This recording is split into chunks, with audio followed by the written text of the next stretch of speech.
The mess hall buzzed with the usual dinner crowd noise. Plates clinked against metal tables while dozens of conversations mixed together into a steady hum. Commander Ji-hoon sat at his regular table near the back corner, picking at his protein ration while half listening to the talk around him at the table next to his. A group of fresh recruits had gathered around Lieutenant Soyeon like she was telling them fairy tales. Their eyes were wide and their mouths hung open as she spoke in her quiet, steady voice about her latest mission reports. The Vrex hive on Kepler-4 for to be had 17 levels, Soyeon was saying. Command estimated it would take a full battalion, at least 3 weeks, to clear it completely, maybe longer. One of the recruits, a kid who looked barely old enough to shave, leaned forward. How long did it actually take? 6 hours, Soyeon replied, taking a small sip of her water. Most of. That was travel time between levels. Ki-hoon rolled his eyes and stabbed his food harder than necessary. 6 hours. Right.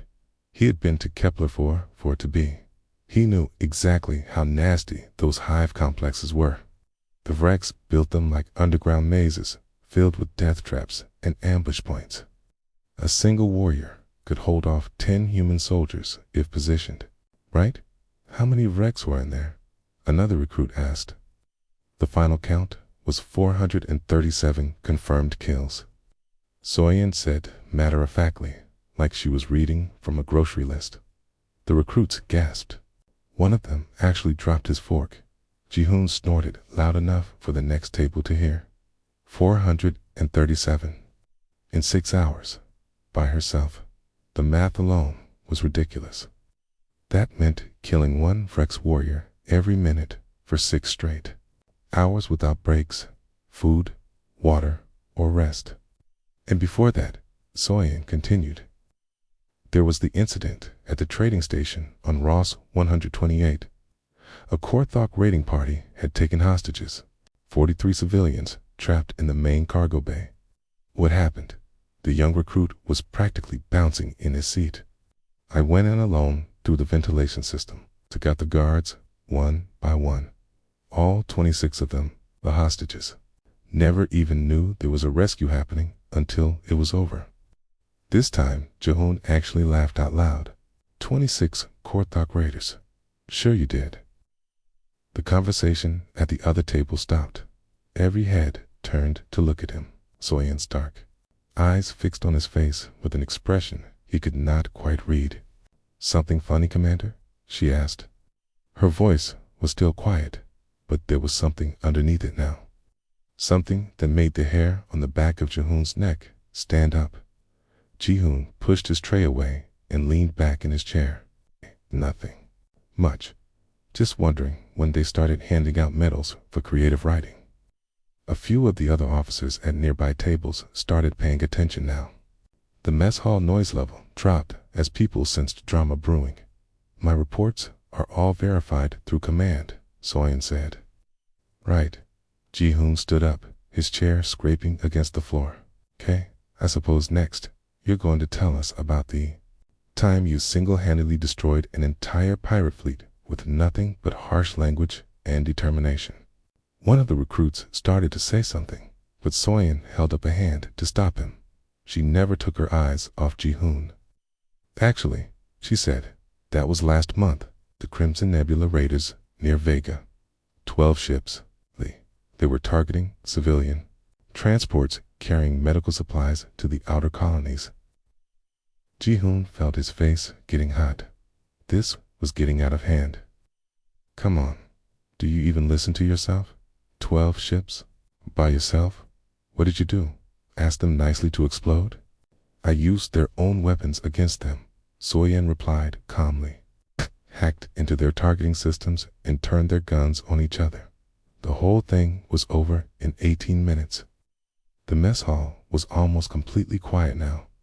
Everyone was watching the confrontation between the commander and the lieutenant.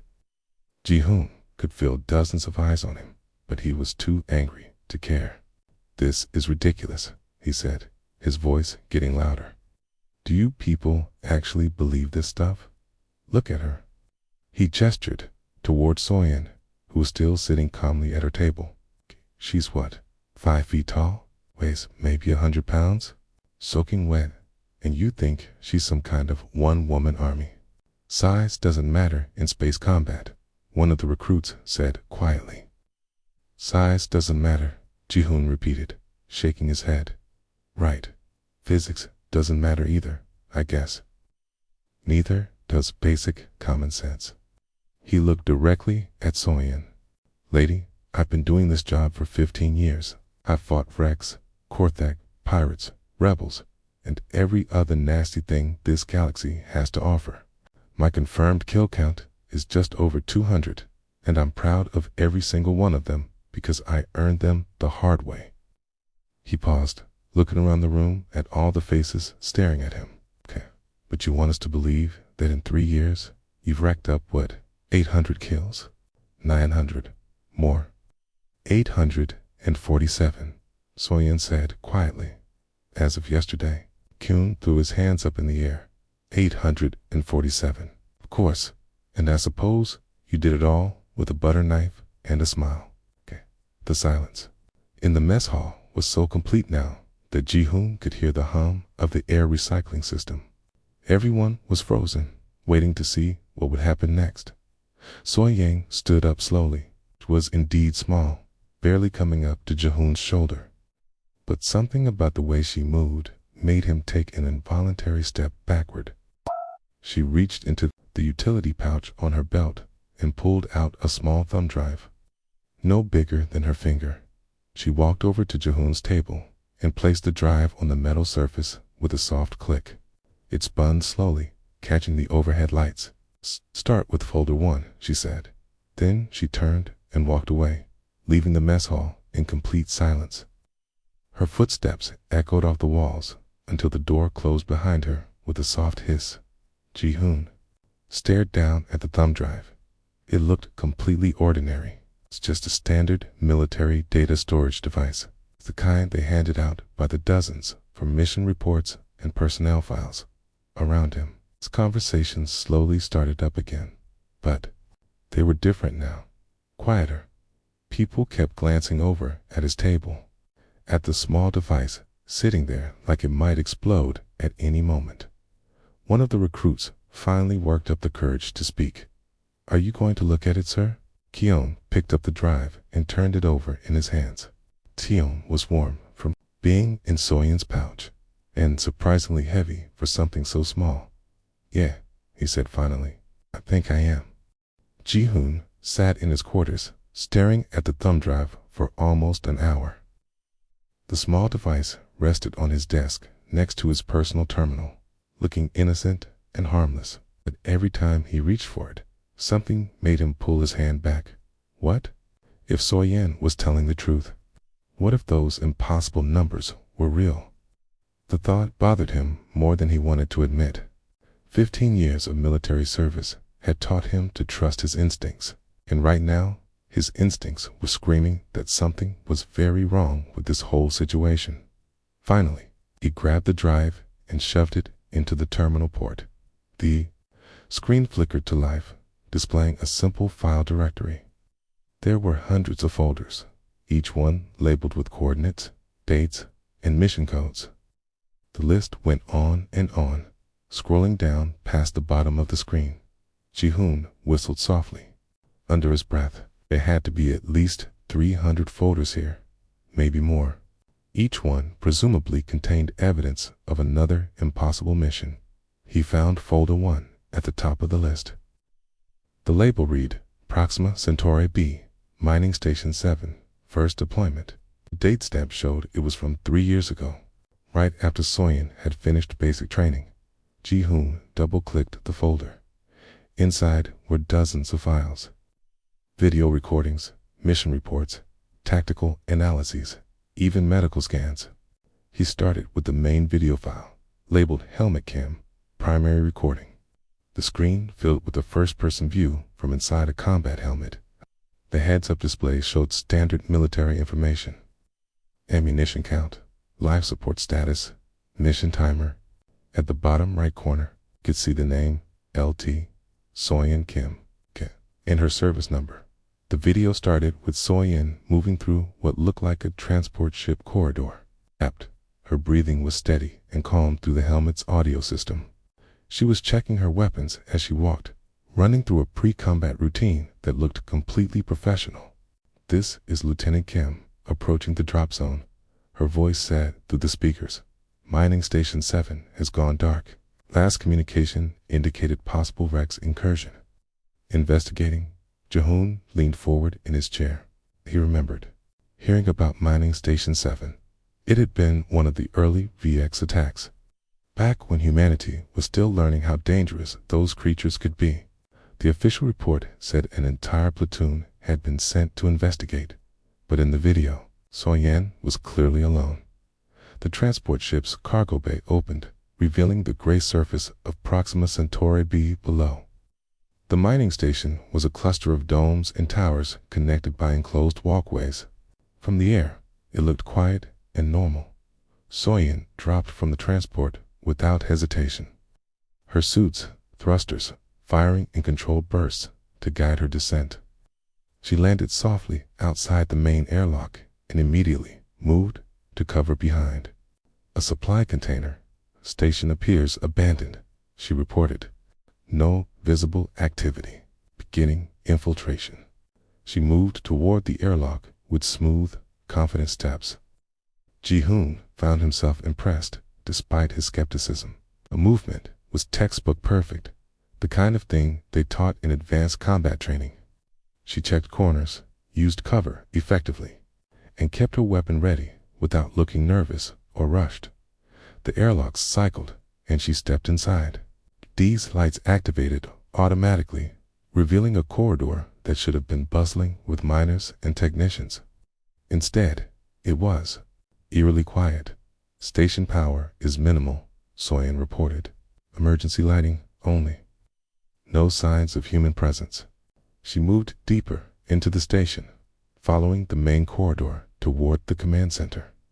Her footsteps echoed in the empty hallways, picked up clearly by the helmet's audio sensors. Then she stopped. "Movement detected," she whispered. "Multiple contacts, large signatures." Kyun could see the tactical display updating in the corner of the helmet's view. Red dots appeared on the station's layout, moving through the corridors in what looked like search patterns. Vrex, hunters. Soyen crouched behind a maintenance panel and switched her weapon to silent mode. Confirmed Vrex's presence.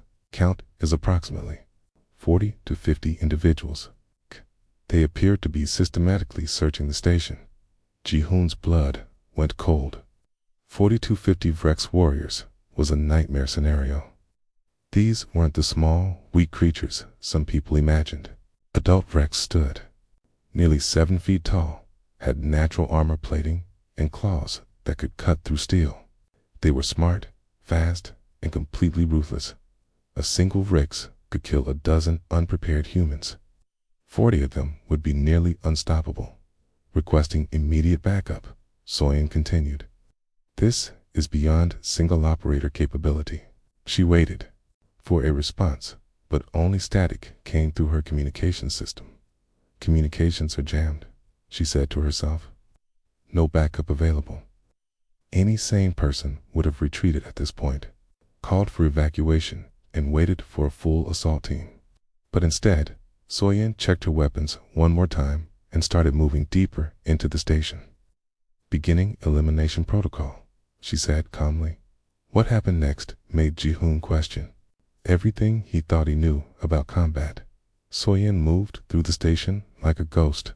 She used the ventilation systems, maintenance tunnels, service corridors to stay hidden while tracking the Vrex search parties. When she found isolated individuals, she struck with surgical precision. The first kill was a textbook ambush. She dropped from a ceiling vent directly onto a Vrex warrior, driving her combat knife into the creature's spinal column before it could even react. The Vrex dropped without making a sound. The second was even more impressive. She used the station's own systems against them, overloading a power coupling to create a distraction, then taken out to Varix while they investigated the noise. But it was the third encounter that made Ji-hoon realize he was watching something extraordinary. 3. Frex had cornered a group of human survivors in the station's cafeteria. Soyeon could have waited for a better opportunity, but instead she created one.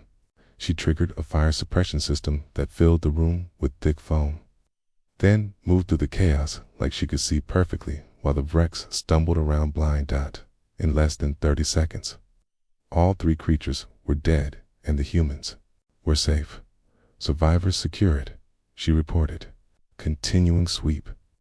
The video continued for another hour, showing encounter after encounter. Soyeon cleared the station level by level, room by room.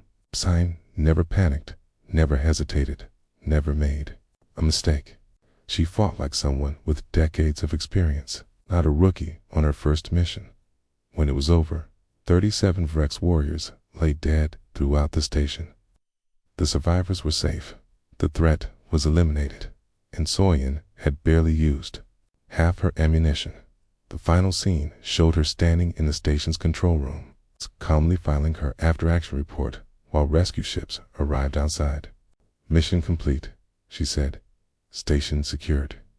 Minimal casualties. Okay. The video ended. Ji-hoon sat back in his chair, staring at the blank screen. His hands were shaking slightly. Okay. And he realized he had been holding his breath for the last few minutes. What he had just watched was impossible. No human being could move like that, fight like that, think like that. It was like watching a machine designed specifically for killing, but wearing human skin. He looked at the file directory again. Hundreds of other folders waited, each one presumably containing more impossible footage. Ji-hoon realized that his comfortable, predictable world had just been turned completely upside down, and this was only folder 1. Ji-hoon could not sleep. Every time he closed his eyes, he saw Soyeon moving through that mining station like death itself. The way she fought was burned into his memory. Perfect, cold, and human. At 3 in the morning, he gave up trying to rest. He sat back down at his terminal and opened the thumb drive again. The list of folders stretched down the screen like an endless catalog of impossible achievements. He scrolled past the first dozen folders, looking for something recent, something that might give him more answers. Folder 12 caught his attention. The label read, Korthok Command Ship, Solo Infiltration, Epsilon Eridani System. Ji-hoon knew about this mission. It had happened 6 months ago. Korthok battlecruiser had been terrorizing civilian shipping lanes.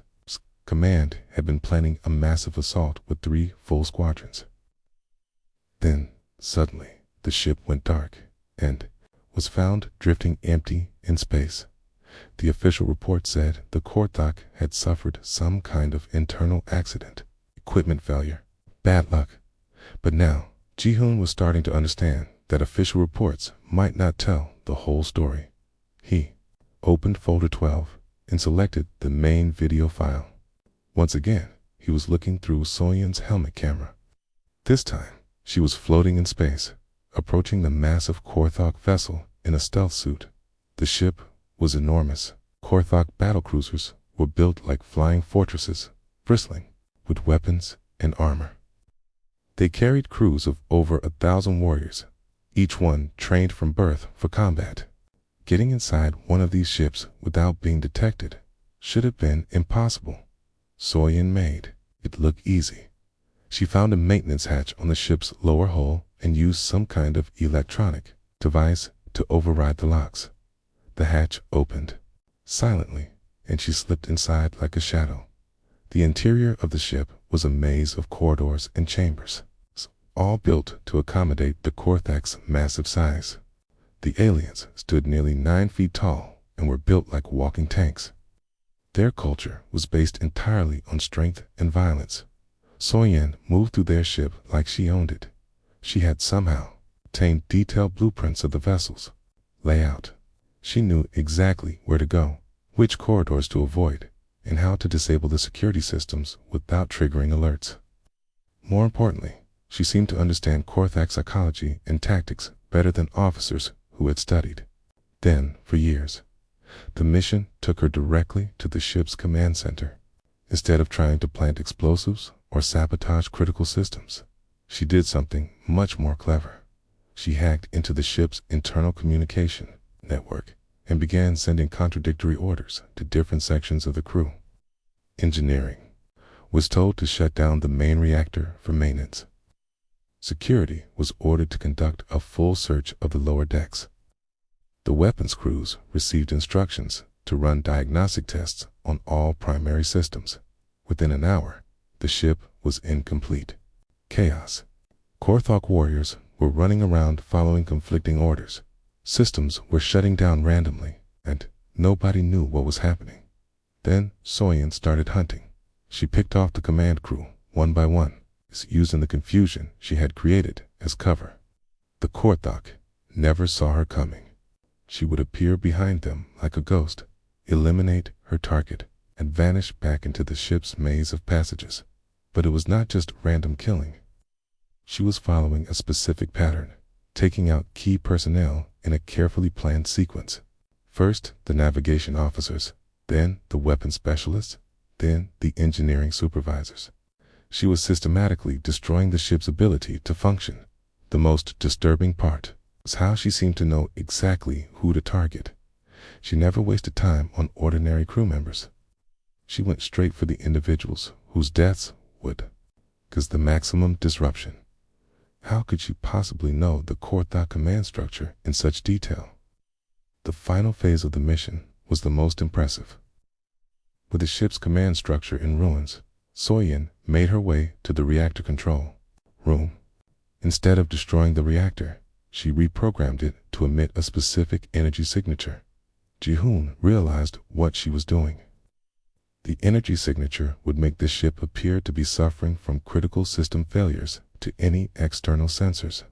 It would look like the vessel was about to explode. In reality, it was perfectly safe. She was setting up a false emergency that would force the surviving crew to abandon ship. And that was exactly what happened. The remaining Korthok warriors fled to the escape pods, leaving behind their massive battlecruiser and all its weapons.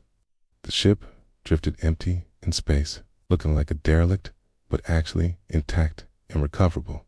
Command had gained a fully functional Korthok battlecruiser without firing a single shot. The video ended with Soyan calmly walking through the abandoned ship, documenting everything for intelligence purposes. She was alone on a vessel designed for over 1,000 crew members, and she looked completely comfortable. Ji-hoon opened another folder, then another. Each one showed the same impossible pattern. Folder 23 was titled Pirate Fleet Engagement, Tau SETI System. The video showed Soyan in a single pilot fighter, somehow taking on 12 pirate ships simultaneously. She used asteroid fields and debris as cover, turning the pirates' own numbers against them. Ships collided with each other, trying to chase her. She led them into crossfire situations where they accidentally shot each other. When it was over, 11 pirate ships were destroyed, and the 12th was captured intact with its crew surrendering in terror. Folder 31 showed her infiltrating a rebel stronghold on a desert planet. She spent 3 days moving through underground tunnels, mapping the entire facility and identifying every important target. Then she systematically dismantled their entire operation in a single night. The rebels never even knew they were under attack until it was too late. But it was Folder 47 that made Ji-hoon's blood run cold. The label read, Diplomatic Convoy, Assassination Prevention Vega System. Timestamp showed it was from 2 months ago. Ji-hoon remembered this incident clearly because he had been part of the security detail. A group of human diplomats had been traveling to a peace conference with the Zelkonian Empire.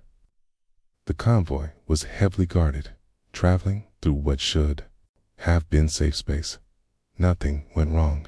The diplomats arrived safely and the conference was a success. But according to the video from Soyan's helmet camera, there had been a massive assassination plot that nobody else knew about. The footage showed her tracking a Zelkonian kill team that had been planning to attack the diplomatic convoy. She had detected them 6 hours before intelligence services even knew they existed. Ji-hoon watched in growing horror as So-yen hunted down the assassins, one by one. She eliminated the entire team before they could even get close to the convoy. The diplomats continued their journey in complete safety, never knowing how close they had come to death. But here was the impossible part. The intelligence report about the assassination plot did not reach Galactic Defense Command until 6 hours after. So-yen had already stopped it. How could she have known about a threat that intelligence services had not even discovered yet? Hoon leaned back in his chair, his mind racing. He had now watched dozens of missions, and the same pattern appeared over and over again. So-yen always seemed to know things she should not know. She had access to information that was not in any database. She understood enemy tactics and psychology with impossible accuracy, and she never, ever called for backup. She worked alone, trusted no one, and completed objectives that entire military units could not handle. The sun was starting to rise outside his window. Ji-hoon had been watching videos all night, and he was only a small fraction of the way through the drive. But already he understood one terrifying truth. Whatever So-yen was, she was not just a human soldier. She was something else entirely. Something that had been designed or trained or modified to be the perfect weapon. And she was on his ship, eating meals in his mess hall, pretending to be a normal officer. The question was no longer whether her kill count was real. The question was what she really was and who she was really working for. Ji-hoon found So-yen in the armory at dawn. She was sitting alone at one of the maintenance tables, completely focused on cleaning weapons. But these were not standard military weapons. As he got closer, Ji-hoon could see equipment from dozens of different species and civilizations. There was a Rex plasma rifle, its organic components still pulsing with bioluminescent energy. Next to it lay a Korthok gravity hammer, a weapon so heavy that most humans could not even lift it. She had disassembled a zirconian particle beam projector with the same casual precision that other soldiers used to clean a simple pistol. Each weapon was maintained perfectly. Every component gleamed like it had just come from the factory. She handled alien technology like she had been trained to use it since birth. "What are you?" Ji-hoon asked quietly. So-yen's hands never stopped moving. She continued cleaning the Rex rifle without looking up. "I am exactly what my service record says. I am human, female, 24 years old, born on Earth, Colony Sector 7. That does not explain the footage, she agreed, finally raising her eyes to meet his. "It does not." She set down the weapon and touched something on her wrist. A privacy screen shimmered to life around their table, blocking sound and sensors from detecting their conversation. The technology was far more advanced than anything standard military issued. When she spoke again, her voice carried a weight that seemed much older than her years. "How much did you watch?" she asked. "Enough," Ji-hoon replied. "Enough to know that you are not what you pretend to be." So-yen nodded slowly. I suppose it was inevitable that someone would eventually look at the drive with enough attention to see the patterns. She stood up and walked to one of the weapon lockers. Her personal locker was 3 times larger than the standard issue, and when she opened it, Ji-hoon could see equipment that made his eyes widen. Armor from a dozen different worlds. Weapons that he could not even identify. Technology that looked decades ahead of anything he had seen. "There are things in this galaxy that the Galactic Defense Corps does not know about yet," she said, running her fingers along a piece of equipment that hummed with unknown energy. "Ancient things, dangerous things. Sometimes they require solutions that exist outside normal military channels." "What kind of things?" Ji-hoon asked. So-yen pulled out a small device that looked like a cross between a scanner and a weapon. She activated it briefly, and holographic images filled the air between them. Ancient symbols. Star maps showing regions of space that were marked as forbidden. Creatures that looked like nightmares made real. Orcs are not just another hostile species, she said. They are the remnants of something much older and more dangerous. Orcs are not just raiders looking for profit. They are searching for something specific, something that could destroy entire star systems if they find it. The holographic display changed, showing images of planets that had been completely sterilized. No life, no atmosphere, just dead rock, floating in space. These worlds were not destroyed by war or natural disaster, Soyin continued. They were consumed by entities that exist outside our normal understanding of reality. Things that feed on life itself, that can spread from world to world like a plague. Ji-hoon felt his throat go dry. How do you know about this? Because I was recruited by a shadow organization within human government, one that has been preparing for these threats since we first left Earth. She closed the holographic display and turned to face him directly. My impossible skills come from extensive genetic modification, cybernetic enhancement, and training programs that push human capability to theoretical limits. She rolled up her sleeves, revealing arms that looked normal at first glance.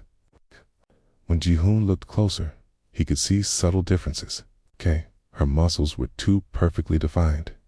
Her skin had a faint metallic sheen in certain lights. When she moved, her joints operated with mechanical precision.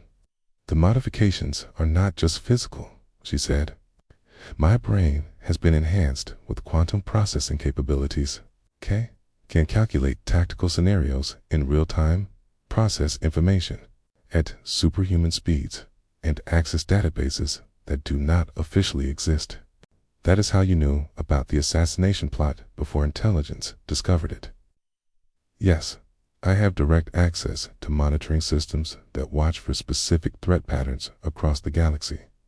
When certain combinations of events occur, I receive mission parameters automatically. Ji-hoon tried to process what he was hearing. How many others are there like you? Soyin's expression grew grim. Not enough. The program is extremely expensive and dangerous. The modification process has a 70% mortality rate. Most candidates do not survive the neural enhancements. She walked back to the maintenance table and picked up another weapon. This one looked human, but when she activated it, energy patterns flowed along its surface in ways that defied physics. Every mission on that drive represents a catastrophe that never happened because someone was there to prevent it. She said, the Rex hive on Kepler 442b was not just hunting humans. It was trying to locate an ancient artifact buried in the planet's core. If they had found it, that entire star system would be dead now in the core thought command chip. They were carrying navigation data for 17 different archaeological sites. Each one contains technology that could reshape galactic civilization. In the wrong hands, it would mean the end of organic life as we know it. Ji-hoon sat down heavily. The scope of what she was describing was overwhelming. Why are you telling me this? Soyin set down the weapon and pulled out a small contact chip. 'Cause my handler thinks you might be suitable for the program. Your tactical scores are exceptional. Your psychological profile shows the right kind of flexibility. And most importantly, you are already suspicious enough to have looked at the drive instead of dismissing it. She placed the chip on the table between them. You want to know more? Use this. But understand that once you take that step, your old life ends. You will become something more than human, but you will also become responsible for horrors that most people will never know existed. Ji-hoon stared at the chip. It was so small, but he understood that it represented a choice that would define the rest of his existence. Around him, he could hear the normal sounds of the ship waking up. Soldiers heading to breakfast, officers reviewing daily schedules, maintenance crews starting their rounds. It all seemed impossibly naive now. It's a 70% mortality rate, he said quietly. What happens to the ones who do not survive? They die during the neural enhancement phase. Their brains cannot handle the quantum processing implants. It is not a pleasant death, and if I survive, then you become something like me, stronger, faster, smarter than any baseline human. But you also become isolated from normal humanity. You will spend your life fighting threats that officially do not exist, protecting people who will never know they were in danger. Soyeon picked up her cleaning supplies and began packing them away. The choice is yours, Commander. But I need an answer soon. There are new threats emerging in the outer systems. Ancient things are stirring. We need more people who can handle what is coming. She paused at the door of the armory. One more thing. If you decide not to accept the offer, you will need to have your memory modified. You cannot be allowed to retain knowledge of the program. Modified? How? Selectively edited. You will remember our conversation, but not the specific details. You will know that I am more than I appear, but not exactly what I am or who I work for. With that, she left him alone in the armory with the contact chip and the weight of an impossible decision. Ji-hoon picked up the chip and turned it over in his hands. Through the walls, he could hear the familiar sounds of military life continuing as normal. But now he knew that normal was an illusion. Somewhere in the darkness between stars, ancient horrors were stirring. And the only thing standing between them and civilization was a handful of modified humans who officially did not exist. The question was whether he had the courage to become one of them. Ji-hoon sat alone in his quarters for 3 hours, staring at the contact chip. The small device seemed to pulse with possibility and danger in equal measure. Every few minutes, he would reach for it, then pull his hand back as the weight of the decision crashed down on him again. Outside his window, the stars looked different now. Before today, they had been points of light marking navigation routes and patrol sectors. Now they were hiding places for ancient horrors that could destroy entire civilizations. The galaxy had become a much darker and more dangerous place in the span of a single conversation. A soft chime from his door interrupted his thoughts. "Come in," he called. Soyeon entered, carrying 2 cups of coffee. She handed one to him and sat down in the chair across from his desk. For a moment, they drank in silence, like 2 normal officers taking a break from routine duties. "You have questions," she said finally. "Hundreds of them." Ji-hoon set down his cup and leaned forward. "Could I suppose the most important one is this? If these threats are so dangerous, why keep it secret? Why not tell everyone? Let the whole galaxy prepare together." Soyeon smiled sadly, because panic would do more damage than the threats themselves. Imagine what would happen if people knew that ancient entities were stirring in deep space. Trade would collapse. Its colonies would be abandoned. Its different species would turn on each other, looking for someone to blame. She gestured toward the window. Right now, out there, people are living normal lives. Families are raising children. Scientists are making discoveries. Artists are creating beauty. All of that happens because they believe the universe is mostly safe and predictable. But it is not. No, it is not. But their ignorance allows them to build things worth protecting. Our job is to keep the darkness away so they can continue to hope. Ji-hoon picked up the contact chip again. "What would happen to me? I mean, if I survived the process, you would be assigned to a deep cover unit. To the outside world, you would appear to be a normal military officer with an impressive, but not impossible, service record. You would receive orders through secure channels, usually disguised as routine assignments." She paused to take another sip of coffee. "Sometimes you would spend months doing completely normal military work, patrol missions, training exercises, administrative duties. But then you would receive special orders, and you would disappear for days or weeks to handle threats that officially never existed. Like you do, like I do. You would work alone most of the time. The nature of our enemies requires secrecy and precision rather than large-scale operations. You will become very good at fighting things that should not exist in places that are not on any map. Ji-hoon thought about his current life. 15 years of steady promotion through normal military channels, a comfortable routine of known dangers and predictable challenges, friends who understood his work, a future that he could plan for. All of that would end if he touched the chip. What about relationships? He asked. Family? Friends? Soyeon's expression grew even sadder. Those become complicated. You cannot tell people what you really do. You cannot share the burdens you carry. Most of us find it easier to maintain distance from baseline humans. Is that why you eat alone in the mess hall? Partly. It's hard to make casual conversation when you have just returned from preventing the destruction of a star system. Normal military concerns start to seem very small. She set down her coffee cup and looked directly at him. I will not lie to you, Commander.